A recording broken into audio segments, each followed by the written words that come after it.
Hey fight fans, Micah Frankel, Ducks.com, Cage Minds, here with Frank Gomez. Main event, Jackson MMA Series 9. Yeah, the late minute replacement opponent. So, what's that like right now? I'm not gonna lie, it's a little tough. You train your whole camp, getting ready for a certain person, and if you can see, he's the exact opposite of Mikey. Mikey's a short wrestler, he's a tall striker, so I'm gonna have to just adjust my game plan and be ready for anything. How long before this changed were you aware? How long have you had this?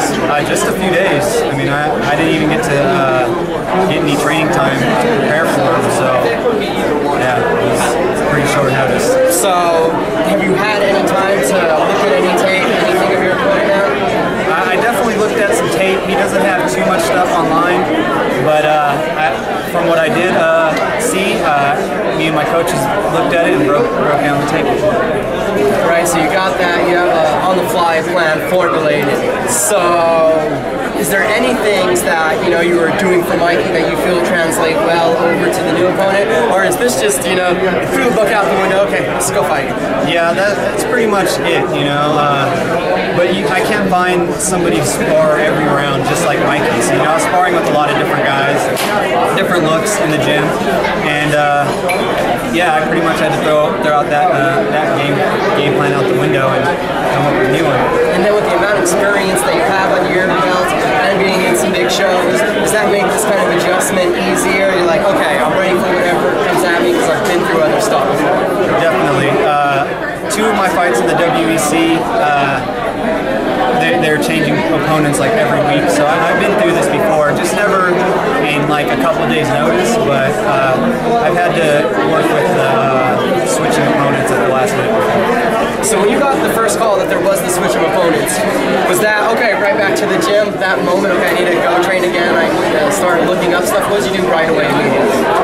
Well, pretty much I couldn't do anything because the last week of training is pretty much burning out your lungs, keeping your lungs in good shape, and making weight. We're not allowed to spar or do any contact, so I really couldn't go to the gym and train. I just pretty much had to study his tapes and watch what he does. And now we got the weigh-ins down. What's the next 24 hours like? Next 24 hours, I'll probably eat about 4 or 5 times and rehydrate and just relax. Right now I'm just saving all my energy for tomorrow night. So 4 or 5 times between now and then. What is that? Carbo loading kind of to have energy, or what? Well, my diet during training camp, I usually try to stay low carbs. I do eat some carbs, so usually after weigh-ins I like to carbo load for the first couple meals. Then after that it's just eating clean and healthy, some vegetables and lean meats.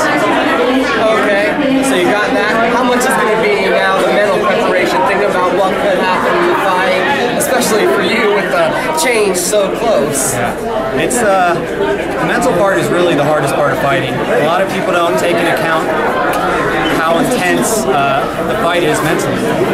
Just leading up, the last few days are always the worst, and I really haven't got much sleep the last few nights, but I just gotta go in there and do it. This is my 16th fight, and I should know what I'm doing by now. And then last off, could you talk a little bit about the change of venue? We're going from the Hard Rock, now we're more in town at Tingley Coliseum. What do you feel about that?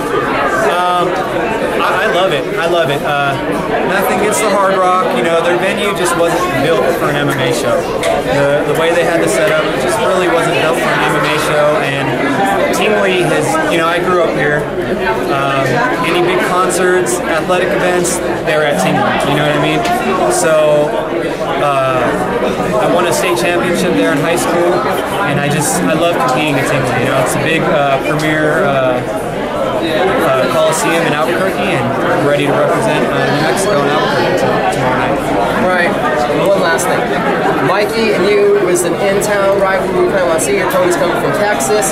So what kind of comfortability do you have now? You're at home. This is, foreign territory to him. He's coming into your home. What kind of thoughts on that do you have? It's always easier when when you don't have to travel. Like me, I don't like traveling. Personally, I don't like staying in hotels, and usually we're there for a whole week.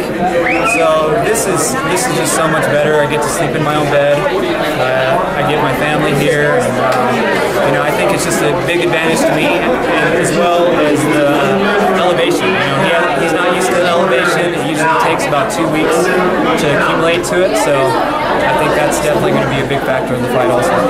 Give you a second, shout out, sponsors, training partners, all that good stuff now. Just to everybody at Jackson's MMA, all our fans and our supporters, my family, friends, all you guys, I love you guys, and thanks for watching.